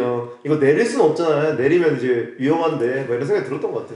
근데 저는 이제 그런 거 있는 것 같아요. 사카이 씨가 말씀하신 이제 공동 작업실의 예시로 봤을 때 아마 사카이 씨 공동 작업실 가도 외로울 거예요. 그러니까 사카이 씨의 특성이 아니라 그죠. 사실 모든 예술가의 특성이라 생각, 이 나이 때 예술가들의 특성이라 생각하고 사실 그 다음에 저는 진짜 뭐 꼰대처럼 말하면은 아니 보수적으로 말하면은 이 나이 때 외로움을 못 느끼면서 전혀 좋은 작업을 할 수 없다고 생각해요. 제 생각엔 그래요. 그다음에 이제 뭐 40대쯤 되면 또 완전 다른 또 이제 삶의 단계가 오겠지만 지금 당장은 저는 예술로서 자신이 끌고 가는 외로움을 되게 감당하는 게 되게 중요하다고 생각하고 맞아. 그러니까 그것에 준비가 되게 중요하다고 생각하는데 사실 뭐 말씀하신 것처럼 어떻게 보자면은 학교에서 그걸 잘 가르쳐 주지는 않는 것 같아요. 제가 생각해요. 학교는 외로운 장소가 아니죠. 그죠. 외로운 장소도 아니고 아직은 이런 느낌도 있어. 아직은 안 외로워도 돼. 아니 그리고 그걸 말한다고 뭐 알 수 있는 것도 아니고 맞아. 그렇긴 한데 아무튼간에 저는 그걸 생각해서 그러니까 이 얘기의 결론은 그거예요. 이걸 생각해서 슬펐다가 아니라 이 단계가 오는구나 이제 좀 나도 적응을 해야지. 그 다음에 이것에 찡찡대는 게 아니라 적응을 하고 갈 길을 가야지. 맞아. 그래서 예를 들면 저도 아시는 분이 뭐 작가분이 하시는 얘기가 뭐 40대쯤 40대? 뭐 40대 초쯤 되면서 슬슬 예술가들이 많이 관두는 시기래요. 근데 전 그 이유가 옛날에는 뭐 그래 현실적으로 먹고 살기 힘들면 관둘 수도 있고 뭐 그런 거겠지 뭐 이런 느낌을 생각했는데 지금 와서 드는 생각은 외로움을 못 견뎌서 더 이상 관두는 것 같아요. 근데 이 부분은 되게 공감이 많이 되는 것 같아요. 되게 그런 점에서 좋은 동료도 참 중요하고 그죠. 그러니까 자기 작업에 외로움을 즐길 줄 아는 게 중요한 거죠. 작업은 맞아요. 외로운 거니까. 그러니까 누군가는 외로움이 왔을 때 저는 개인적으로 그런 타입이에요. 저는 이거랑 잘 맞는 게 뭐냐, 그러니까 뭐 예술을 잘 만나가 아니라 저 외로움이랑 감정이랑 되게 잘 맞는 사람인 게 저는 외로우면 더 외로운 음악을 듣는 사람이에요. 그러니까 저는 외로우면 슬플 때 슬픈 음악 듣는 사람. 저는 외롭고 슬프면 데미안 허스트를 듣는 사람이에요. 데미안 허스트가 아니죠. 데미안 라이스를 듣는 사람이에요. 아니면 뭐 진짜 더 슬픈 음악을 듣고. 근데 누군가는 뭐 그러기도 하죠. 슬프면은 뭐 나가야지. 나가기도 하고 사람 기쁜 만나야지. 노래를 듣기도 하고 뭐 그런 건데 뭐 사람마다 그거를 이제 해소하는 방식이 다루고 해소하는 방식. 저 해소라고 생각은 하지 않고 다뤄야 된다는 생각이에요. 그러니까 예를 들면 그렇지 않잖아요. 애가 운다고 애를 해소하진 않잖아요. 분해하진 않잖아요, 애를. 그치. 그런 것처럼 애가 울거나 뭐 내 자식이 날 그러니까 귀찮게 할 때 뭐 할 때 그것을 다루는 방식을 알아야 되는 거지. 입양을 보내는 건 아니잖아요. 예를 들자면. 뭔 말인지 알죠? 근데 사실 제가 생각해도 모든 작가는 외로울 것 같아요. 당연히 외로울 수밖에 없죠. 맞아. 왜냐면 참 뭐라 그러죠? 저는 각자 작가들마다 어떤 세상에 대한 불만이 있다고 생각을 하거든요. 근데 그 불만이 뭐 단연 이 세상은 잘못됐어 이게 아니라 내가 지금 살고 있는 세상에서 다른 걸 찾아내려고 하는 것이 어떤 불만의 작용이라고 생각을 하는데 그죠. 그런 사람들은 본디 외로울 수밖에 없다? 맞아요. 왜냐면 남과 다를 수밖에 없기 때문에. 그리고 이것도 아까 약간 이어진 얘기인데 결국에는 내가 불만이 있어서 바꾸라고 하는 사람인데 이해를 바라는 순간 더 이거 감당할 수 없는 외로움을 찾아오는 그게 참 근데 이거잖아요. 예술가로서의 어떤 인정 욕구도 있고 맞아. 그게 대중성이랑도 연결되는 부분이 있는 것 같기도 하고. 근데 저는 그렇게 생각해요. 외로움을 견디고 다루고 즐길 수 있는 사람은 언젠가는 그것조차 인식 못하는. 아니 인식 못하는 게 중요한 게 아니라 오히려 그걸 더 잘 다룰수록 더 외로움에서 빨리 벗어난다 생각해요. 그러니까 방금 사카린 씨가 말씀하신 것처럼 사회적인 인정이 따라오는 거죠. 사실 어떤 의미로. 이제 그러고 그런 점이 또 좋죠, 당연히. 그리고 또 몇 년 살다 보면은 근데 이게 맞나? 또 이 생각이 드는 거고 또 외로워지고 싶고 사람이. 예를 들면 카타리나 보르스의 예시를 제가 들었었는데 맞아. 뭐 잘 맞는 예시 같아요. 예를 들면 카타리나 보르스 30대 중후반까지는 잘 이렇게 뭐 아예 못한 건 아니지만 당연히 지금처럼 월드 탑스타 예술가는 아니었으니까. 근데 그때까지는 진짜 외로움을 즐기고 작업을 발전시키다가 그 다음에 이제 완전 떠서 어떻게 보자면 이제 자신이 사회적으로 할 일을 해야 되는 거죠. 뭐 네트워킹도 해야 되고 뭐 교수도 하는 거고 뭐 이제 아트페어를 나가든 어디 가서 별 전 세계 뮤지엄들 돌아다니면서 자신이 여태까지 했던 작업을 보여주고 뭐 인터뷰도 하고 여러 가지 빡센 일이 많았겠죠. 계속 근데 그렇게 외롭지 않은 삶을 살다 보면 어느 순간은 다시 좀 외로워지고 싶다. 다시 다음 작업을 해야 될 것 같은데. 그 반작용이 있으니까. 또 그런 순간이 오는 거. 그게 50대쯤이겠죠. 뭐 그건 예를 들면. 그럼 또 이제 새로운 작업을 해야 되는데 또 거기서 그 뭐랄까 그러니까 외롭지 않음을 잘 떨쳐내지 못한 작가들은 그냥 뭐 잘 살긴 하겠죠. 유명하니까 이미. 그럼에도 불구하고 평생 비슷한 작업을 하면서 살겠죠.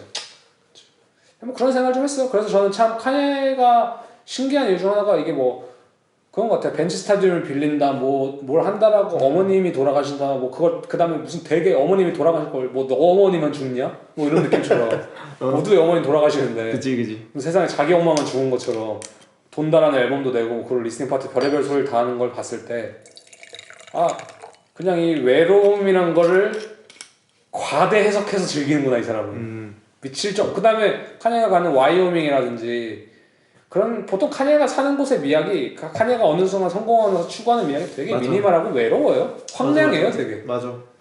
그러니까 아까 제가 막 그 안락함 얘기했잖아요. 그죠. 그러니까 내가 일부러 내 주위에 좋아하는 것들을 치우는 느낌 아세요? 맞아. 저는 약간 신기했던 게 있어요. 저 막 쇼츠에 그거 뜨더라고요. 카니에 웨스트 집. 집 그리고 카다시안 소개하는 거. 재밌는 게 릭 오웬스, 응.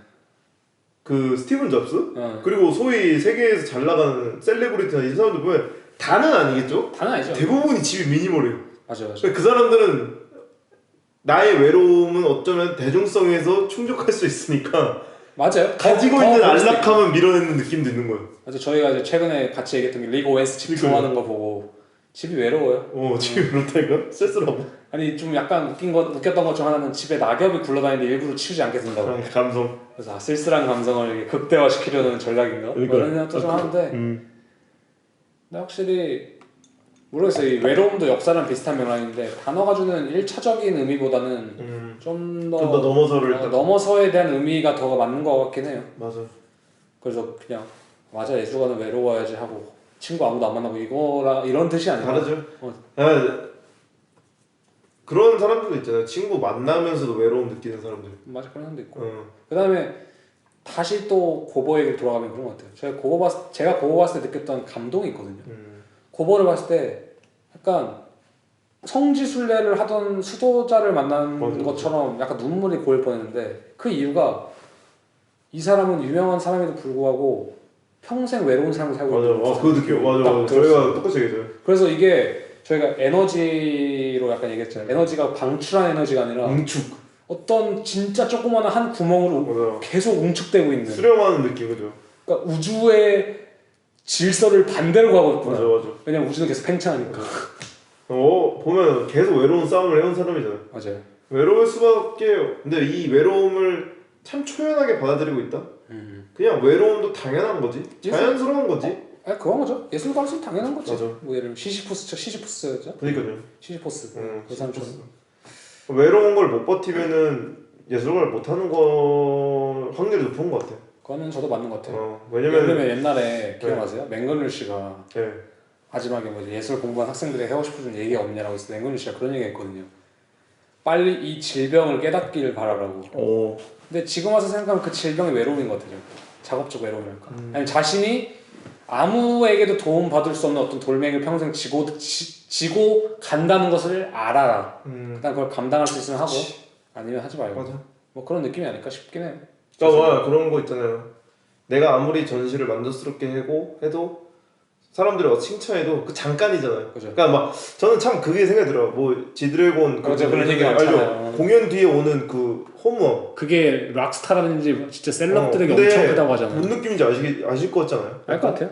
그러니까 아무리 작업 잘하고 해도 그거 내 앞들 작업실에 머물러 있어. 그거 어딘가에 머물러 있어. 결국 나 혼자 여기 앉아 있어. 이런 느낌이 드는 것이 참 저는 그게 외로움의 한 종류인 것 같아요. 근데 그게 아유 맛있는 거죠 사실. 그지 않아요? 울면서 먹는 아주. 그게 맛있는 거예요. 그렇지. 어떤 맛이란 거는 또 슬픔에서 오는 게 있어요. 또. 그러니까 기쁨이 줄 수 있는 맛과 또 슬픔이 줄 수 있는 맛이 나는데 제 생각에는 어떤 예술적으로 보통은 그러니까 초창기 예술가나 젊은 예술가들은 특히 좀 슬픔에서 오는 맛이 클 것 같고. 예술가의 우마미, 예술가의 감칠맛은 외로움이다. 그런 거. 그러니까 이거 뭐 저의 그냥 생각이긴 한데 좀 그런 생각을 했다. 그래서 저는 참 카니에라는 사람에 대해서 마지막에 말하면 부러운 건 그런 것 같아요. 어떤 거액의 돈을 지불하고 자신을 그런 환경에 몰아넣을 수 있다는 것도 참 매력적일 수도 있겠다. 예를 들자면. 맞아. 그러니까 어떤 줄 자기밖에 모르는. 그러니까 오히려 어떤 탑스타가 되면은 사실 오히려 자기 마음대로 못하죠. 그러니까 다양한 걸 생각할 텐데 조건을. 그 다음에 이게 뭐 진짜 뭐 회사에서 목을 조르든 가족이 목을 조르든 주위에서 목을 조르든 파파라치가 목을 조르든 자기의 삶이 없어지는데 그냥 이 사람 돈이 어쨌든 꽤 많으니까 또 근데 역발상일 수 있지 않을까? 그 정도까지 그렇게 목 졸려지니까 나올 수 있는 뭐 그러니까 일종의 그거일 수 있죠. 바락. 미친 바락. 바락일 수도 있고 바락에 가깝겠죠 사실. 예. 근데 그게 참 일반인들은 겪지 못할. 그래서 다시 이제 말하자면 그냥 역사와 이 외로움을 잘 다루는 것도 되게 중요하다. 제가 볼 맞아. 때는. 맞아요. 그냥 텍스트도 보면은 저 그런 것 같아요. 아까 텍스트도 저희가 무슨 너무 뭐 어떤 증명에 대한 것들이 많다 뭐 이런 얘기 했었잖아요. 이것도 외로움이랑 연관지으면은 참 외로운 텍스트를 써내는 게 중요한 것 같아요. 예술적인 텍스트. 맞아. 아무도 이해할 수 없을 수도 있고 정말 개소리 같을 수도 있지만 근데 그런 텍스트, 그런 외로운 텍스트야말로 참 중요한 것 같다. 왜냐면은 제가 요번에 여러 가지 뭐 좀 음악 관련해서 뭐 할 게 있어가지고 여러 가지 찾아봤을 때 스크리아빈이라는 이제 러시아 작곡가가 있거든요. 아시는 분이 추천해서 좀 들어보고. 근데 그 사람 음악이 전 참 좋았던 게 뭐 막 미스틱 코드라고 해서 약간 신비화음 막 이런 것도 만드는데, 그러니까 그 사람은 그 사람만의 화음을 만들었어요. 간단히 말하면. 근데 그 화음이 되게 좀 불길하기도 하고 뭐 예를 들면 좀 우울하다고 하면 우울할 수도 있고 신비로운 거죠 어떻게 보면. 근데 참 그런 걸 보면서 아, 이 사람 근데 그 사람도 자기도 나는 신이야 뭐 예를 들자면 막 그런 식으로 좀 하고 다녔던 사람인데 그냥 그런 삶에서 오는 또 감동들이 되게 있는 것 같아요 제가 볼 때는. 그게 외로운 삶이죠. 외로운 삶이죠. 맞아. 저도 이제 화장실에 두고 그 중력과 은총이라는 책을 가끔 다시 읽는데 참 뭐라 하죠? 거기서 이제 기억나는 문제가 거든요. 은총을 받으려면 중력이 가장 낮은 곳에 위치하라. 근데 그게 그러니까 가장 극단적인 축복을 받으려면 가장 외로움을 견디라는 말 같기도 하거든요, 저한테는. 그것도 맞죠. 왜냐면 어떤 수행자나 순례자들의 길이 그렇잖아요. 뭐 예수의 이야기도 비슷한 거고. 한 대승불교가 있고 소승불교 있다고 했을 때 답은 대승불교가 너무나 좋은데 대승불교를 이끄는 승려는 소승불교일 것 같아요. 뭔지 아세요? 개인의 구원인 혹은 개인의 가장 외로움을 견딜 때 나오는 깨달음이 있는 건 맞는 것 같아요. 맞아. 그렇다고 이게 무조건 사람들이랑 고립되는 것이 외로움이 아니죠. 그거랑은 전혀 다른 그게 달라요 지금. 그러니까 이거 들으시고 듣는 분이 헷갈릴 수도 있어서 거꾸로 읽는 세계사랑 집에서 그 트라우마에서 그거만 읽으면 안 돼요. 너무나 잘 알죠. 그게 아니에요. 그게 아닌데. 아니 저도 이제 말은 그렇게 하지만 저 술 먹는 거 좋아해요. 그죠. 수다 떠는 거 좋아해요. 노래방 가는 것도 좋아하고 게임하는 것도 좋아해요 저. 저도 뭐 혼자 아뜰리 섰다고 해서 아뜰리에서 365일 무슨 그죠. 골방에 처박혀서 그게 아니라 지금 반고 메타가 아니에요 이게. 그러니까 뭔가 어떤 다른 뭔지 그 바이브가 있어요 제 생각에는. 자기만의 좀 외로움을 다른 법도 좋은 거. 아무튼 그래서 뭐 많이 좀 길어졌는데 그래서 제가 하고 싶었던 얘기 사실 여기까지였죠. 오늘 저희가 하고 싶었던 얘기는. 그러니까 어떻게 보자면 근데 은근히 저희가 준비를 안 했는데 어떻게 보면 되게 역사와 전반적으로 좀 잘 버무려진 좀 맞아. 그런 약간 냉장고에서 꺼내서 비벼낸 비빔밥 같은 느낌이 좀 있는데. 엄마 오늘 반찬 없다 한데 알죠. 반찬 없을 때 넣을 수 있는. 맞아 그런 느낌인데 잘 좀 편하기도 해서 괜찮았던 것 같아요 저는. 맞아 저도 그렇죠. 편하게 앉아서 지금 녹음을 하고 있고. 저희가 원래 이제 앉던 포지션이랑 약간 다르니까 좀 지금 또 좀 편하게. 그래서 나올 수 있는 바이브 됐던 것 같고. 맞아요. 그래서 좀 이번 편도 좀 편하게 재밌게도 좀 들어주셨으면 좋겠어요 오히려. 네. 저희가 이제 그리고 또 이제 좀 말씀드릴 이야기가 있는데 이 잡담편에서 말씀드리는 게 좋으니까. 오펜 씨가 이제 어쨌든 저도 그렇고 오펜 씨도 그렇고 이제 각자의 또 새로운 출발을 할 시기가 왔거든요. 맞아. 그러니까 이게 단순히 저희의 참 뭐라고 말을 해야 되나요? 그러니까 간단히 말하는 거죠. 물리적으로 떨어지게. 네, 물리적으로 떨어지게 되거든요. 좀 많이 멀리. 맞아요. 그래서 저희가 아마 8, 9월쯤에 마지막 에피소드로 한번 인사를 드리고 그걸 이제 시즌 1이라 명명을 하고 맞아요. 아직 언제가 될지 모르겠지만 올해 말 혹은 내년 초 아니면 저희끼리 좀 이야기를 해봐서 좀 더 발전된 포맷으로 돌아올 수도 있고. 발전된 포맷으로 돌아올 수 있고 아무튼 저희가 시즌 1은 올해 여름쯤에 마무리를 드릴 것 같고 맞아요. 시즌 2로 좀 찾아뵐 수 있겠죠.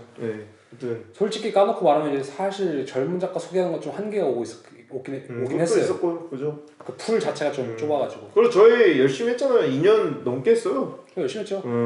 저희 이게 시즌 1이라면은 사실 이 2년이 시즌 1이야. 그럼 긴 거죠. 이거는 시즌이 아니죠. 한 계절이 시즌인 거거든요. 아 그러네. 그죠. 시즌이 참 계절이지. 근데 시즌 1을 좀 길게 했죠. 굳이 말하자면. 그죠. 그런데 이제 그래서 다음 시즌에 언제 어떻게 돌아올지 모르겠지만 미리 말씀드리는 거죠. 그래서 8월까지 이렇게 하고 그냥 돌아오신다면 다시 또 구독하셨던 분들이 또 재밌게 들어주시면 좋을 것 같고 그때는 저희는 좀 더 저희가 좀 더 또 어떤 모습일지 또 성장해서 저도 기대되는. 볼 수 있죠. 첫화 에피소드가 저희가 여태까지 했던 모든 소리는 개소리입니다. 뭐 그럴 시작할 수도 수도 있고 있죠. 모르죠. 뭐 예를 들자면. 맞아요. 그래서 그때는 좀 더 다양한 또 컨텐츠가 있으면 유익하고 그런 걸로 좀 돌아올 수도 있는 거고 모르죠. 아직 봐야죠. 아무튼 뭐 더듬이는 더듬이대로 있고 앞으로 이제 더듬이 플러스 이제 사카린 5편의 개인 행보도 아실 수 없겠지만 응원해 주시길. 모르는 게 맛이에요. 네, 모르는 게 또 맛이죠. 모르는 게 맛이에요. 뭐 개인적으로 알게 되면 이제 저희가 그러니까 뭐 아름아름해서는 알 수도 있는데 더듬이 들으셨다고요? 그건 어쩔 수 없죠. 제가 그럴 수도 있는 거지만 다만 사칭을 하고 다니시면 안 됩니다. 네. 아무튼 그래가지고 이게 짤막한 공지사항이었습니다. 네. 그래서 저희가 어쨌든 간에 여기도 너무 더워가지고 또 요즘에 어쨌든 간에 그래도 7월 말에는 또 좋은 에피소드를 다시 준비해서 돌아오고 네. 아까 말씀드린 것처럼 8월까지 이어갈 건데 그래서 마지막 에피소드가 언제 될지 모르겠지만 그때까지 또 열심히 하는 걸로 해서 네. 그렇게 하도록 하겠습니다. 네. 지금까지 들어주셔서 감사합니다. 예, 감사합니다. 네, 다음 에피소드로 찾아뵙겠습니다.